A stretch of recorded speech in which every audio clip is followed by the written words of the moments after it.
So here's my blending stump. You guys each would have gotten one of these. It's just by Generals, which is just a general brand of art supplies. So this is gonna be great to just finish up that little edge on that sphere and to work a little bit down here.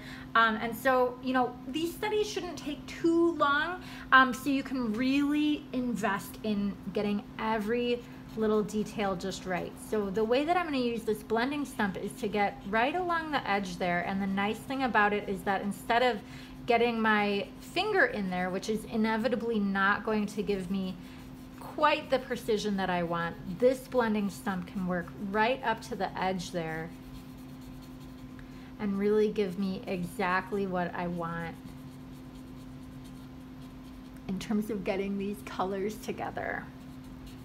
You know, getting this red with this value of black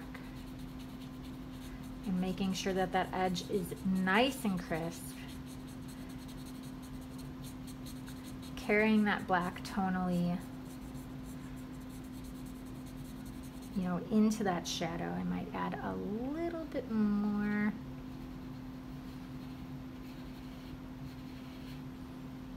Along this edge. I can kind of continue using that blending stump if I want, or I can use my finger for this area.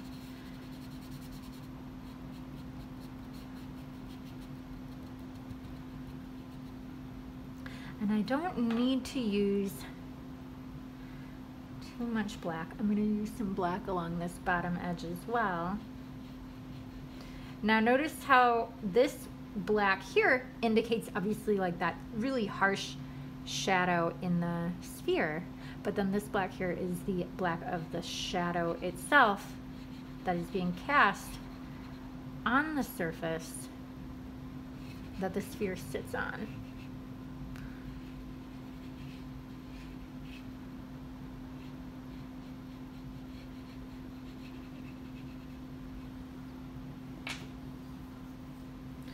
And so really thinking about both of those things.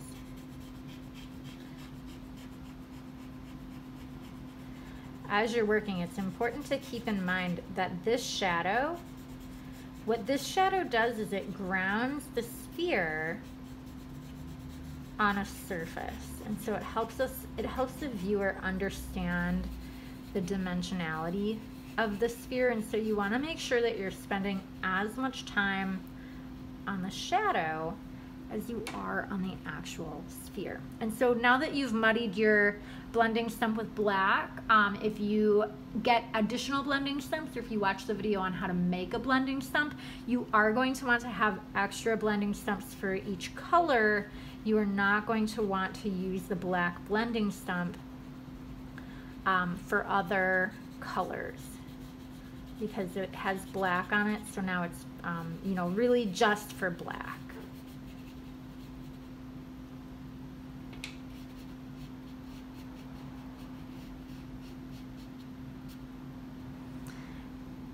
And now that I incorporated all that black, I'm going to go ahead and go back and put a little bit more red into the piece. Just wiping my finger off.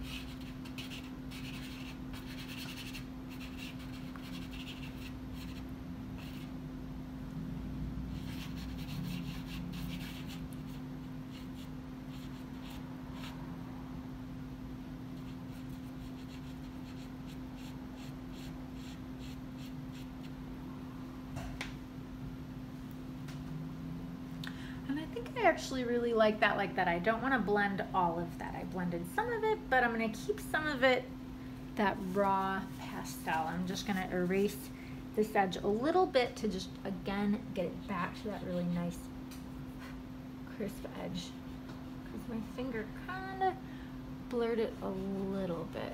And the nice thing about these, any Conte or pastel that you're working with, is prior to blending it together, it's really going to be pretty easy to erase.